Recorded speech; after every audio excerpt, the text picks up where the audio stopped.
ভুয়ো নথিতে ৫৫৫ কোটি টাকা বিদেশে পাচার।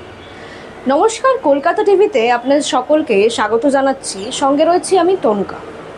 কলকাতার সিএ ফার্মে আয়কর হানায় উঠে এসেছে এই তথ্য।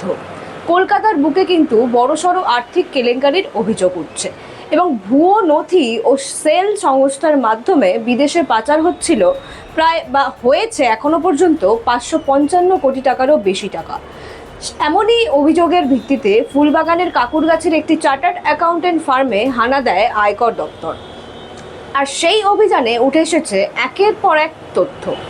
আয়কর সূত্রের খবর, গত সপ্তাহে কাদাপাড়া এলাকার ওই সিএ ফার্মে তল্লাশি চালিয়ে বিপুল পরিমাণ কিন্তু নথি উদ্ধার করে আয়কর দপ্তরের আধিকারিকরা। তদন্তে প্রাথমিকভাবে জানা যায় যে বিদেশে অর্থ পাঠানোর জন্য যে শংসাপত্র ব্যবহার করা হয়েছিল তার বেশ কয়েকটি কিন্তু ভুয়ো, এবং অভিযোগ ওঠে যে অস্তিত্বহীন সেল সংস্থার নামে তৈরি হয়েছিল সেই নথিগুলি।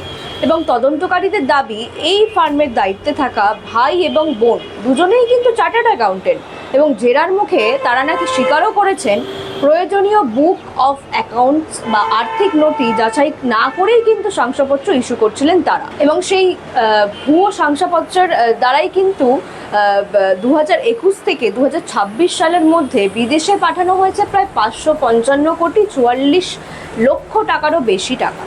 আয়কর দপ্তরের অভিযোগ যে এই ঘটনায় শুধু এই দুই সিএ নয়, এর পিছনে সক্রিয় রয়েছে একটি বড় চক্র, যাদের সহযোগিতাতেই কিন্তু এই বিপুল অঙ্কের অর্থ বিদেশে পাচার হয়েছে।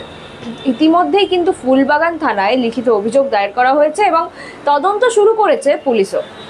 প্রশ্ন উঠছে, এত বিপুল পরিমাণ অর্থ কিভাবে বছরের পর বছর বিদেশে চলে গেল? কারাই বা ছিল এই পাচারের চক্রের মূল মাথা? আর সেই টাকার চূড়ান্ত গন্তব্যই বা কোথায়? সেই সব প্রশ্নের উত্তর খুঁজতেই কিন্তু এখন যৌথভাবে তদন্তে নেমেছে আয়কর দপ্তর এবং কলকাতা পুলিশ। এবং এই ধরনের তথ্য আপনাদের জানতে চোখ রাখতে হবে অবশ্যই কলকাতা টিভিতে, রাত দিন 7 দিন।